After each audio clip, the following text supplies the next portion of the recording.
Қайырлы күн балалар. Қазақ тілі сабағын бастаймыз. Бүгінгі сабақтың тақырыбы антоним дегеніміз не?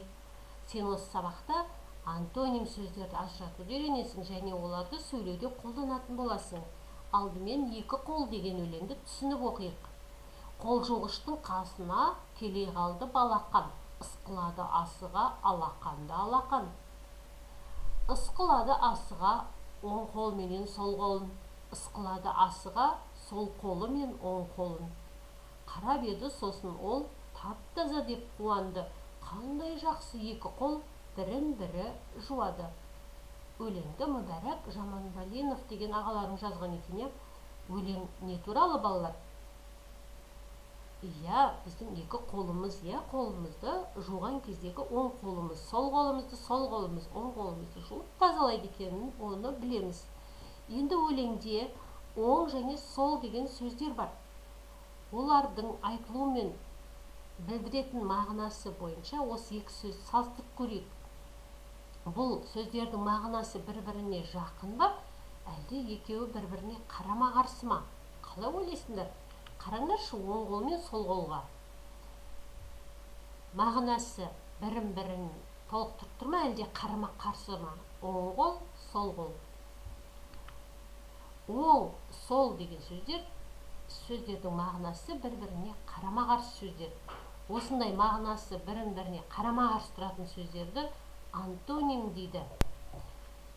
Енді 6-шы жаттығуға назар аударайық. Озған мұрат, қалған ұят. Мағынасы бір-біріне қарама-қарсы болып тұрған сөздер тауып көрдіңдерші? Сосын екінші мақалды оқиық. Ашу дұшпан, ақыл дос. Ақылыңа ақыл қос. Дұшпан және дос деген сөздерге назар аударайық. Олардың мағынасы бір-біріне қарама-қарсы ма, жоқ, мағыналас болып тұр ма? Әрине, бұл сөздер бірін-біріне қарама-қарсы мағына беретін сөздер. Тілімізде мағынасы қарама-қарсы сөздер кездеседі. Бұл сөздерді антонимдер деп атайды. Осы ережені мұқият түсініп жаттап алыңдар. Сосын бір-бірлерімен бозық телефон ойын ойнасаңдар болады. Әрі қарай 7-ші жаттығуға назар аударамыз. Мына сөздерді бір-бірімен сәйкестендіреміз. Сәйкестендірген кезде мағынасына қараймыз. Олар бірін-біріне қарама-қарсы мағына беріп тұруы керек.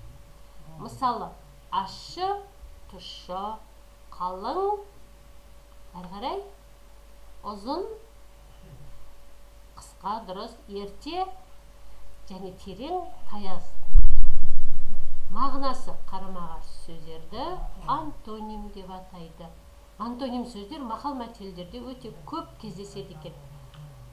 Сосын балалар, сендер өздерің ескі, жақсы, жарық деген сөздердің қарама-қарсы мағына беретін сөздерін тауып, жазып, оны комментарийге немесе мұғалімдеріңе жолдасаңдар болады.